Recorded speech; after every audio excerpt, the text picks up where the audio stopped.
والمطلقات يتربصن بأنفسهن 3 قروء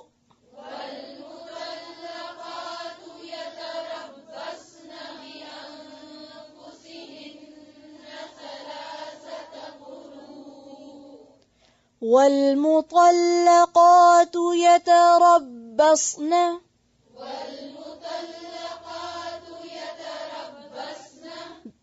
اب يتربصنا لمبا نہیں کریں گے، ٹھیک ہے. والمطلقات يتربصن بأنفسهن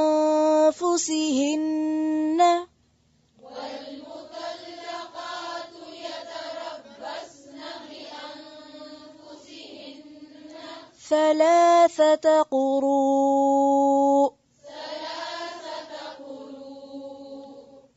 پھر سے والمطلقات يتربصن بأنفسهن 3 قروء.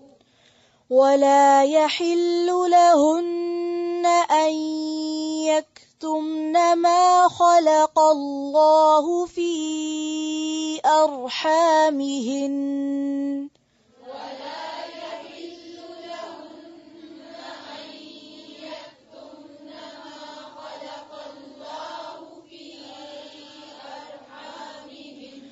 ولا يحل لهن أن يكتمن ما خلق الله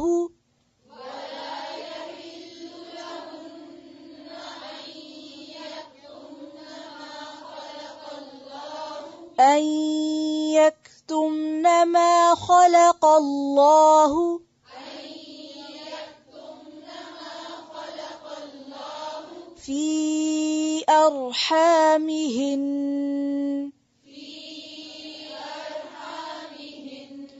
إن كن يؤمن بالله واليوم الآخر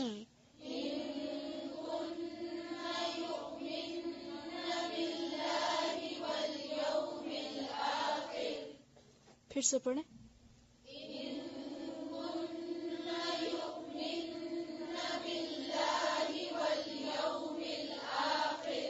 اونچی آواز سے ان کننا میں نون کا جو زبر لمبا نہیں کھینچے.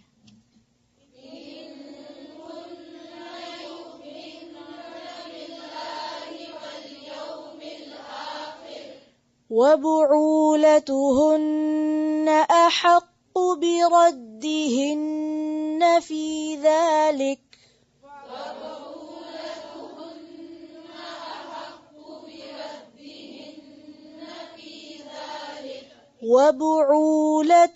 وبعولتهن أحق بردهن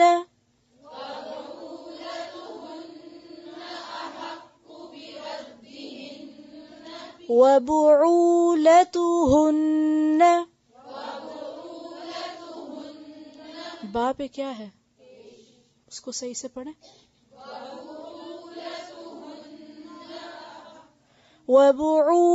وبعولتهن أحق بردهن في ذلك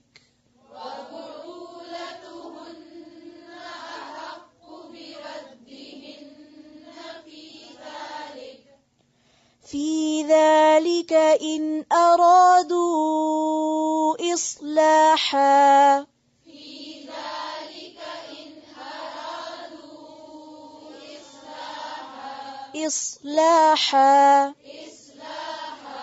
وبعولتهن أحق بردهن في ذلك إن أرادوا إصلاحا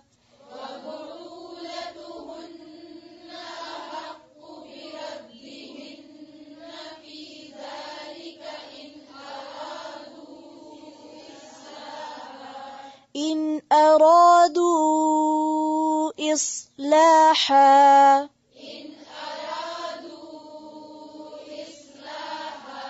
ولهن مثل الذي عليهن بالمعروف ولهن مثل الذي عليهن بالمعروف وللرجال عليهن درجة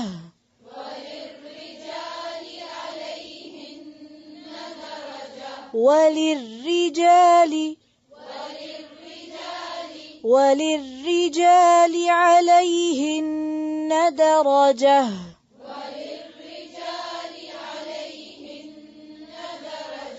والله عزيز حكيم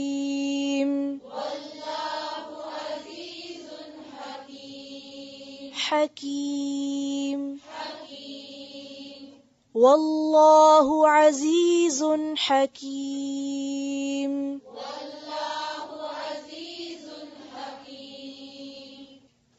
والمطلقات اور طلاق یافتہ عورتیں.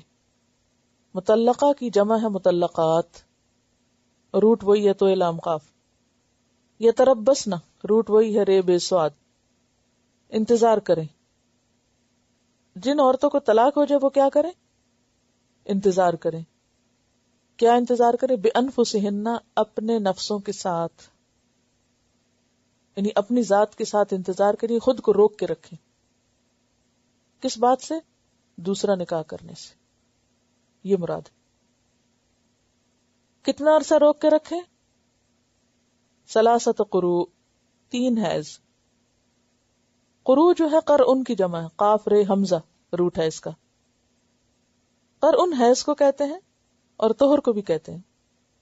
یعنی 3 دفعہ حیض آنے تک، یعنی 3 مہینے مراد ہیں. نارملی چونکہ مہینے میں ہی ہوتا ہے، لیکن اگر مہینہ نہیں کسی کا 2 مہینے ہے تو بھی مہینے نہیں گنے جائیں گے. کیا گنا جائے گا؟ 3 دفعہ حیض کا آنا یا 3 دفعہ حیض کے بعد پاک ہونا، یعنی پاکی کی حالت. طہر کی حالت کیا ہوتی؟ 2 حیض کے درمیان کی مدت. ولا یحل لہن اور نہیں حلال ان کے لیے. ہے لام لام. کیا حلال نہیں؟ ان یکتمن کہ وہ چھپا کے رکھے. کس چیز کو؟ ما خلق اللہ جو اللہ نے پیدا کی.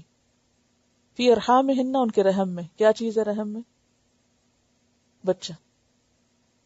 یعنی اگر کوئی فیٹس ہے یا کوئی پریگننسی ہے تو اس کو چھپائے نہیں. ان کننا اگر ہیں وہ یؤمننا ایمان رکھتی باللہ اللہ پر، والیوم الآخر اور یوم آخرت پر. وبعولتہن اور ان کے شوہر. بعولہ بعلت ان کی جمع ہے، بعل شوہر کو کہتے ہیں. احق کو زیادہ حقدار ہیں بردہن ان کو لوٹانے کے. یہ طلاق رجی میں ہے. میں کس میں بتاؤں گی انشاءاللہ آپ کو ڈیٹیل سے طلاق کی، لیکن ابھی صرف اتنا لکھ لیں کہ طلاق رجی میں شوہر کو زیادہ حق ہے کہ وہ رجوع کر لیں. یعنی شوہر رجوع کر سکتا ہے، یہ مراد ہے. ان ارادو اصلاح اگر وہ ارادہ رکھیں اصلاح کے، خیر خواہی ہے ان کے اندر. کیونکہ قرآن پاک میں واضح طور پہ آتا ہے نا، ولا تمسکوہن ضرارا، نقصان دینے کے لیے مت روکو. رجوع اس لیے نہ کرو کہ ستاؤ اس کو، لتعتدوا کہ تم زیادتی کر سکو. ومن یفعل ذلک جس نے ایسا کیا، یعنی عورت کو صرف ٹارچر دینے کے لیے اسے رجوع کیا دوبارہ، فقط ظلم نفسہ اس نے عورت پہ ظلم نہیں کیا، اپنے آپ پہ ظلم کیا. ولا تتخذوا آیات اللہ ہزوا اللہ کی آیات کو مذاق مت بناؤ کہ اللہ نے رخصت دی رجوع کی تو کر لیں تاکہ عورت کو ستائیں. نہیں. ان ارادو اصلاح بدنیت ہی نہ ہو، اصلاح کی نیت ہو. طلاق کی وجہ سے جو توڑ پھوڑ ہو گئی اس کو درست کر لیں. وَلَهُنَّ اور ان عورتوں کے لیے کیا ہے؟ مثل الذی مانند اس کے ہے، علیہن جو ان کے ذمہ ہے، بالمعروف بھلے طریقے سے. معروف کیا ہوتا ہے؟ جو جانا پہچانا طریقہ ہے، جو کامن سینس آپ کو بتاتی ہے. وَلِلرِّجَالِ عَلَيْهِنَّ دَرَجَةٌ اور مردوں کے لیے عورتوں پر 1 درجہ ہے، یعنی ان کا درجہ 1 زیادہ ہے. واللہ عزیز حکیم اور اللہ زبردست حکمت والا ہے، اس کو پتا ہے کہ 1 درجہ اس نے کیوں زیادہ رکھا. والمطلقات یتربصن بانفسهن 3 قروء طلاق یافتہ عورتیں 3 حیض تک انتظار کریں، خود کو روک کے رکھیں. روک کے رکھیں یعنی نکاح نہ کریں، جلدی نہ کریں. اب 3 حیض اگر ہر مہینے آ رہے ہیں تو بھی ٹھیک، اور اگر کسی کی عادت ہے 2 مہینے کی تو اس کی عدت کتنی ہو جائے گی؟ پھر 6 مہینے ہو جائے گی، اس سے زیادہ بھی ہو سکتی. اور اگر کسی کو ابھی پیریڈ شروع ہی نہیں ہوئے تو اس کی عدت پھر 3 مہینے ہوگی. واللائي يئسن من المحيض من نسائكم، اور وہ عورتیں جو حیض سے مایوس ہو چکی، مینوپاز ہو چکا ہے اور حیض ختم ہو چکا ہے، تو ان کے بارے میں سورۃ الطلاق آیت 4 میں آتا ہے فعدتهن 3 اشہر، ان کی عدت 3 مہینے ہے. واللائي لم يحضن، اور ان کی عدت بھی 3 مہینے ہے جنہیں ابھی حیض ہوا ہی نہیں، چھوٹی بچیاں ہیں. اور اگر وہ عورت پریگننٹ ہے تو اس صورت میں وَأُولَاتِ الْأَحْمَالِ أَجَلُهُنَّ يَضَعْنَ حَمْلَهُنَّ، بچے کی ولادت تک، چاہے 1 دن میں ہو جائے یا 1 مہینے میں ہو جائے، ان کی عدت پھر اتنا عرصہ ہوگی. وَالْمُطَلَّقَاتُ يَتَرَبَّصْنَ بِأَنفُسِهِنَّ 3 قُرُوء، 3 حیض تک. اب اس کا میں آپ کو طریقہ سمجھاتی ہوں کیونکہ سمجھنا ضروری ہے. قروء جو ہے نا، قرء کی جمع ہے. قروء کا ایک معنی حیض لیا گیا اور دوسرا معنی طہر لیا گیا. اب اس کو ایک مثال سے سمجھیے. مثلا ایک عورت کو ہر مہینے کی پہلی تاریخ پر حیض آنے کی عادت ہے. 3 دن یا 4 دن اس کو پیریڈز ہوتے ہیں، مثلا 4 دن ہوتے ہیں. اس کو 1 محرم کو حیض شروع ہوا، 4 تاریخ کو وہ پاک ہوئی، 5 کو اس کے شوہر نے اس کو طلاق دے دی. کیونکہ کیا حکم ہے؟ طلاق کب دی جائے؟ پیریڈز میں نہ دی جائے، طہر میں دی جائے. طہر میں طلاق دی. اب کیا؟ محرم کا پورا مہینہ 1 طہر گزر گیا، سفر شروع ہوا. سفر میں اس کو پہلے 3 دن یا 4 دن پیریڈز ہوئے، پھر ختم ہوئے، پھر مہینہ گزرا، 2 طہر ہو گئے. پھر اس کے بعد ربیع الاول آیا، اس میں اس کو پیریڈز ہوئے 3 دن، اور اس کے بعد کیا ہے؟ پورا مہینہ ربیع الاول کا بھی طہر میں گزرا.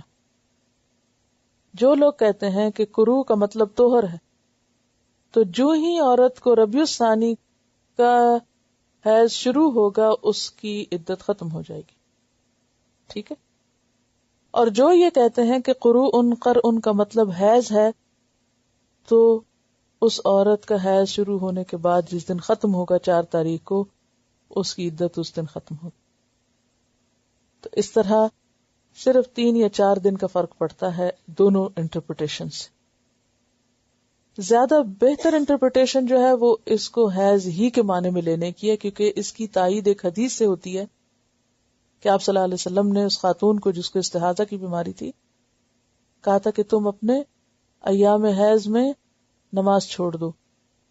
ہاں، تو ایام اقراء کہا تھا آپ نے، جس سے مراد حیض تھا. تو آپ صلی اللہ علیہ وسلم نے قرء سے مراد حیض لیا ہے. تو اس سے کیا پتہ چلتا ہے؟ وہ 4 دن کی مہلت اور مل جائے گی عورت کو. ٹھیک ہے. تو طہر 3 کون سے ہوئے؟ محرم کا مہینہ طہر، سفر کا مہینہ طہر، ربیع الاول کا مہینہ طہر یعنی پیریڈز کے بعد کے دن، اور ربیع الثانی کا حیض شروع ہوتے ہی طہر اگر مانا تو عدت ختم، ورنہ 3-4 دن اور ویٹ کر کے ختم. ٹھیک ہے. تو والمطلقات یتربصن بانفسهن 3 قروء.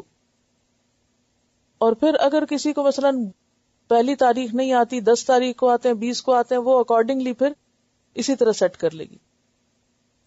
اور اسلامی مہینے، اسی لیے آپ دیکھیے اب حکمت سمجھ میں آ رہی.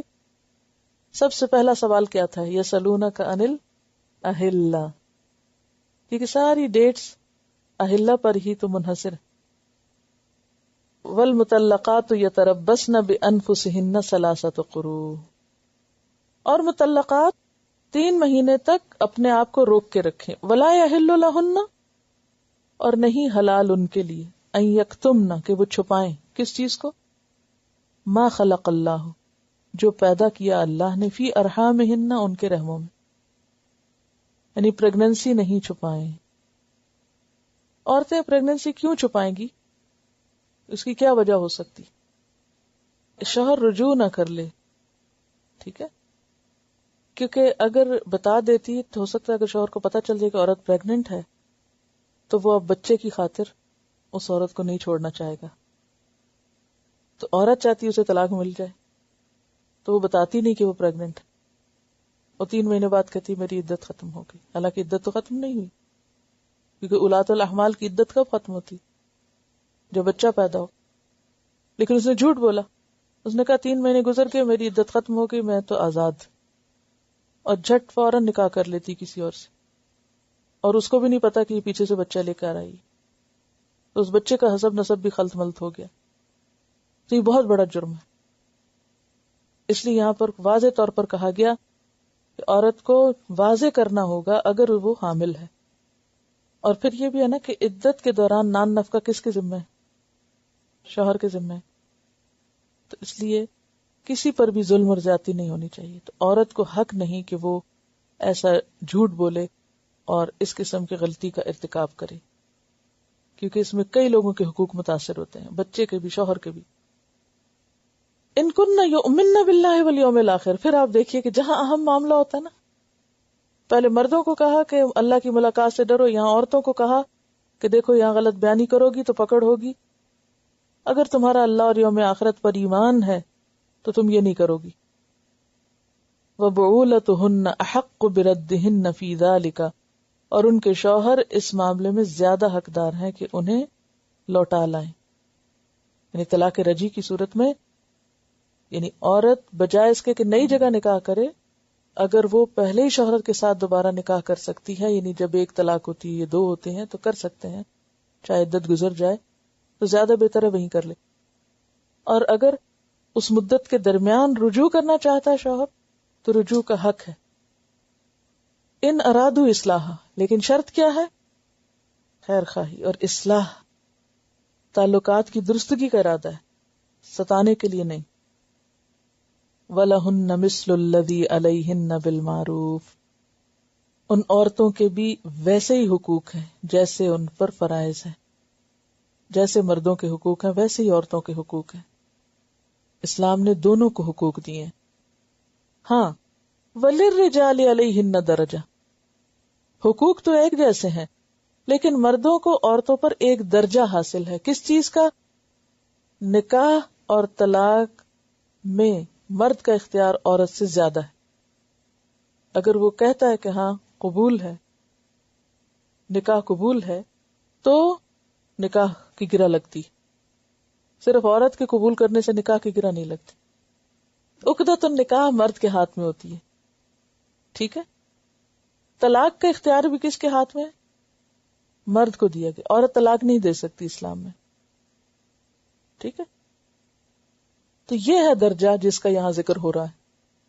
ورنہ ماں کی حیثیت میں تو عورت کا درجہ باپ سے زیادہ ہے. یعنی ویسے حقوق کی برابری ہے، یعنی دونوں کے اوپر فرائض بھی ہیں، دونوں کے اوپر حقوق ہے. اور بات یہ ہے کہ تالی 2 ہاتھ سے بجتی ہے، دونوں ہی اپنی ذمہ داریاں پوری کریں تو خوشگواری ہوتی ہے.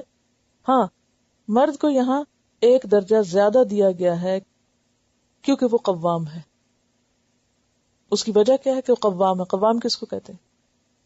یعنی فوڈ پرووائڈر ہے، مینیجر ہے، گھر کا ذمہ دار ہے، گھر کی جو سلطنت ہے اس میں وہ بادشاہ ہے. ٹھیک ہے.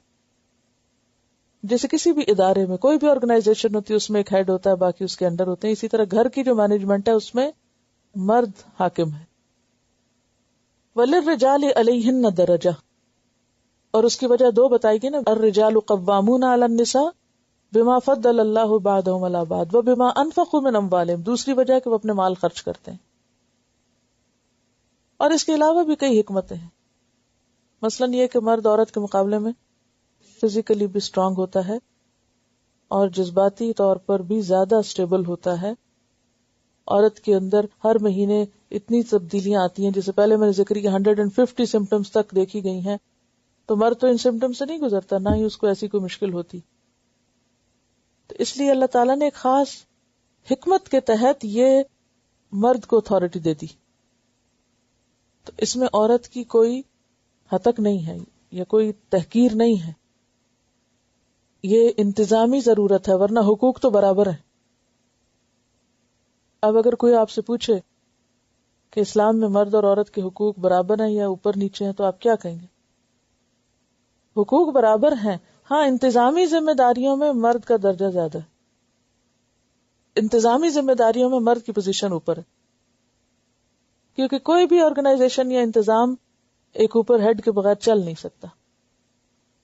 تو اس میں چونکہ وہ ایک ذمہ داری کی پوسٹ ہے، تو وہاں عورت کو نہیں وہ ذمہ داری دی گئی، کیونکہ عورت کے اوپر تو پہلے ہی بہت ذمہ داریاں ہیں نسل انسانی کی تخلیق کی اور پھر اس کی تربیت کی، لہٰذا اس کو مینیجریل ذمہ داریوں سے آزاد کیا گیا. یہ اس کے حق میں بہتری ہوئی ہے.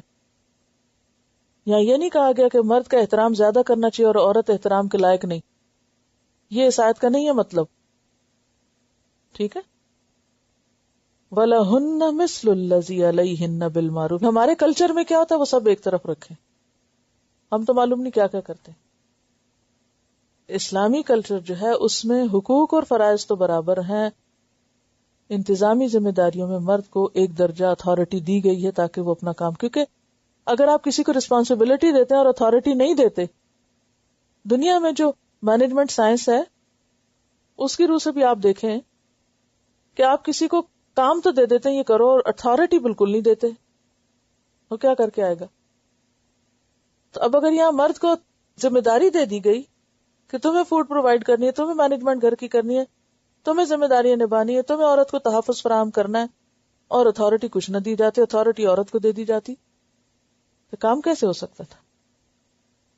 تو یہ اس اتھارٹی کی طرف اشارہ ہے درجہ میں، ورنہ انسانیت کے درجے میں دونوں برابر ہیں.